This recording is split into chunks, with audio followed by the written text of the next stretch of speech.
Welcome to the Rutledge Perspective. I am your host, Laurel Rutledge, and this show is where we talk about the things that are top of mind as you navigate your career, whether corporate or otherwise. The plan is to get you out of your rut and talk you back off that ledge with insights and perspectives on the daily grind. Welcome to the village. On this week's episode of the Rutledge Perspective, we're talking about preparation and lifelong learning as key principles in great leadership. And when I think of some of the best leaders that I've worked with, they were people who were in a continuous learning mode.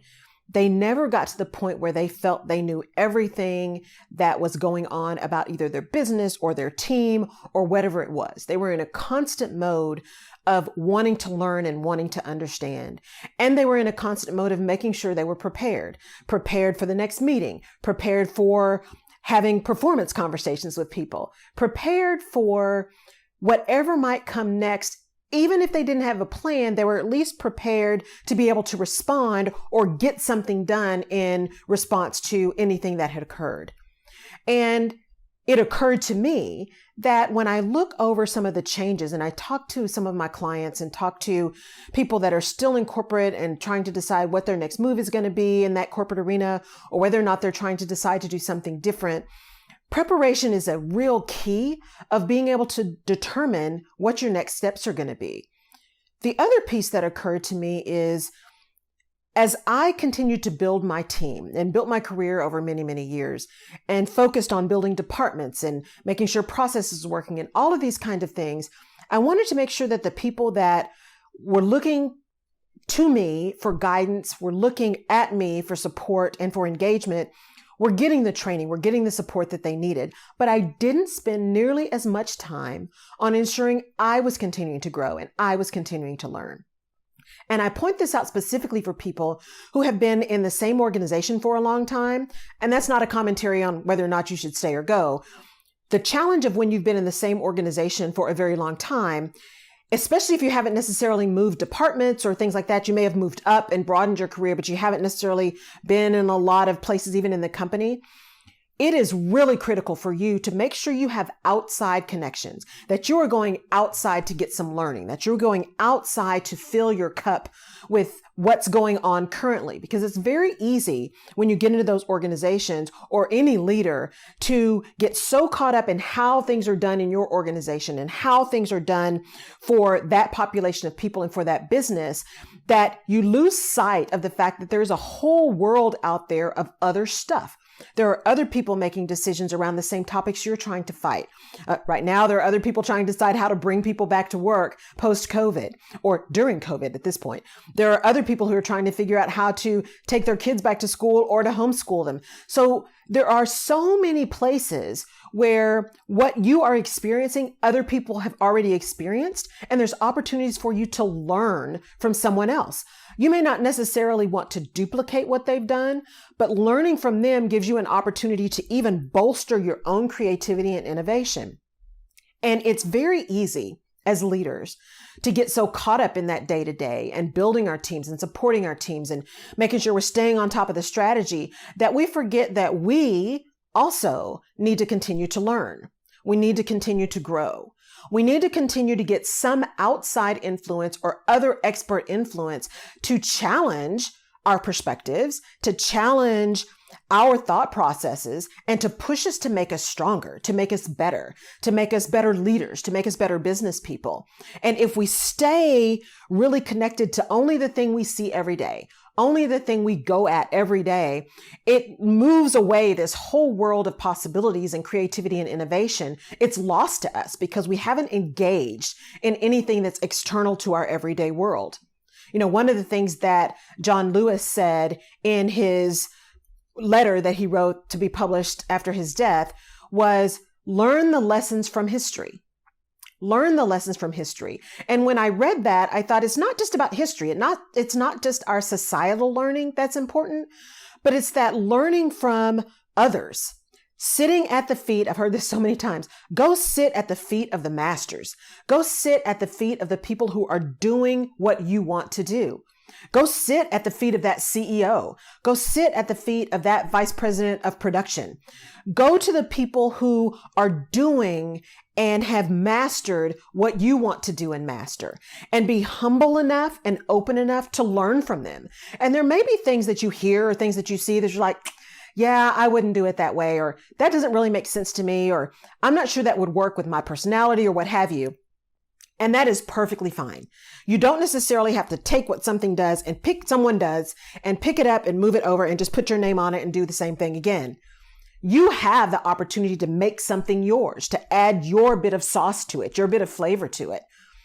But having that external influence, go sitting at the feet of people who have been where you've been, who have some of the same scars or even deeper scars than you have from that corporate battle. Having that strength and that knowledge and that understanding of how that works only serves to make you a better leader, a stronger leader, a leader that has an entire toolbox from which to draw when faced with something that he or she may not have seen before.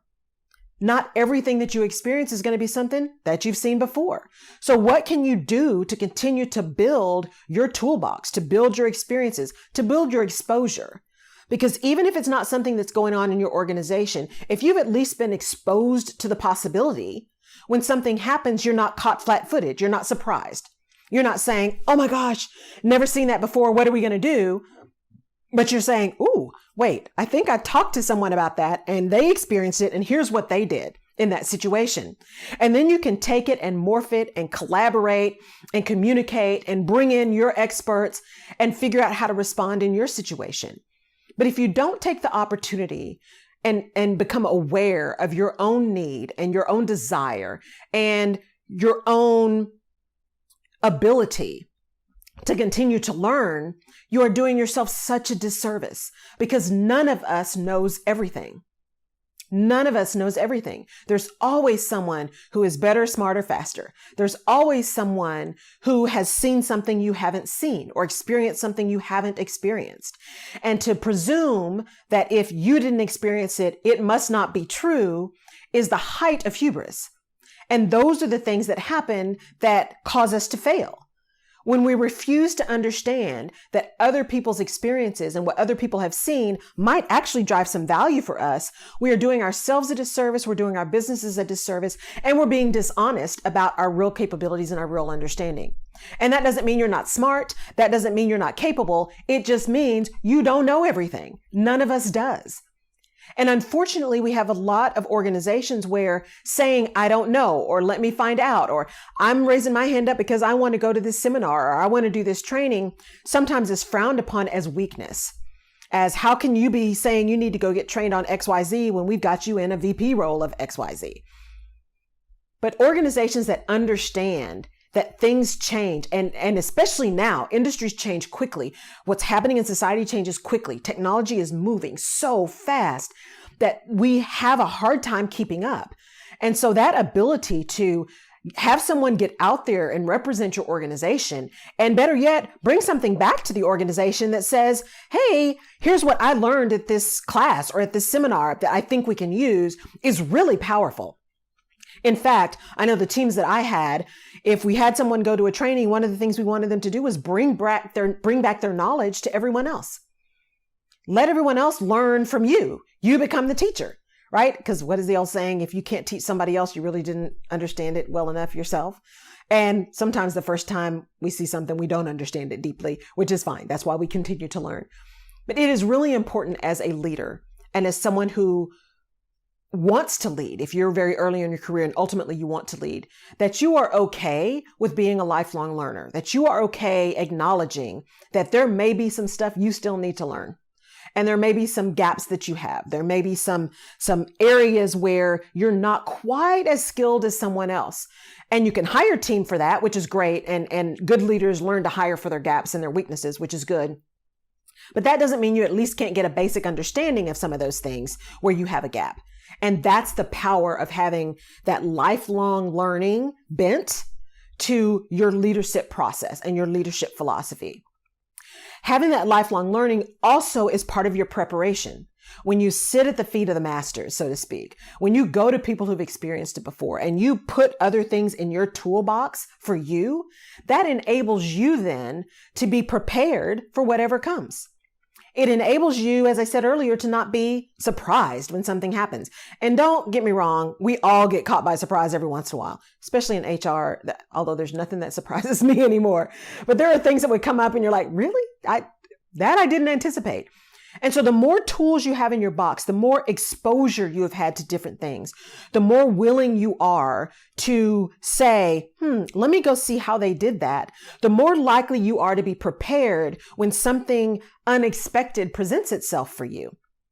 The old saying is, and I think the first time I heard it, at least was with Oprah, which is, luck is when preparation meets opportunity.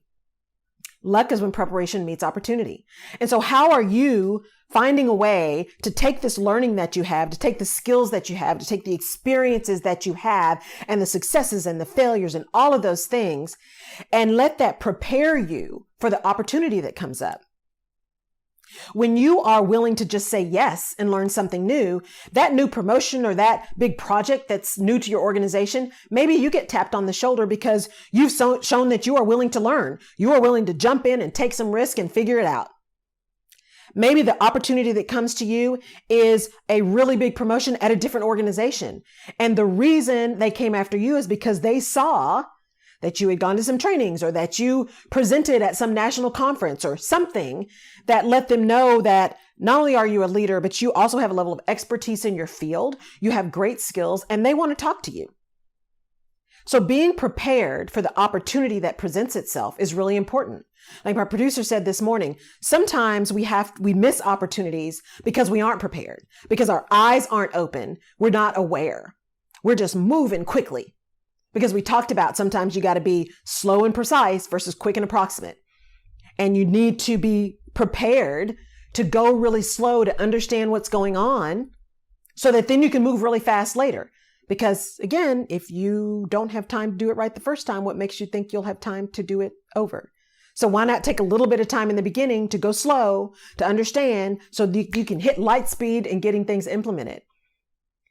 But when we move so fast, when we're not willing to learn, when we are not willing to be prepared, then we don't always recognize the opportunity that's coming our way. We don't always put ourselves in a position to be tapped on the shoulder for that opportunity. We don't always allow ourselves to be the person who is given a chance because we're prepared, because we're a learner, because we've demonstrated that we are ready. We haven't said we're perfect. We haven't said we won't make mistakes. We haven't said we won't fail. But what we've said is we're ready. We are prepared. We are willing to learn. We are willing to get in and take some risks. And really great leaders are willing to say they don't know. Really great leaders are willing to then go figure it out. And that's not about being so vulnerable that people lose trust in your leadership. That's not what I'm talking about. But one of the things, if you look at some areas around metacognition, what are the things that you know that you know? What are the things that you think you know? And what are the things that you know you don't know? And as leaders, the answer to those three questions is really important because that's where your learning comes in. And that's where your credibility is built. Because if someone asks you a question and you're always like, absolutely, I've got the answer, I've got the answer, I've got the answer, and you're constantly giving answers and your answers are wrong, or your answers are inaccurate, or your answers get someone in trouble, ultimately people start saying, they always know the answer, but it's never right. So we're going to go ask someone else. And your credibility is crushed.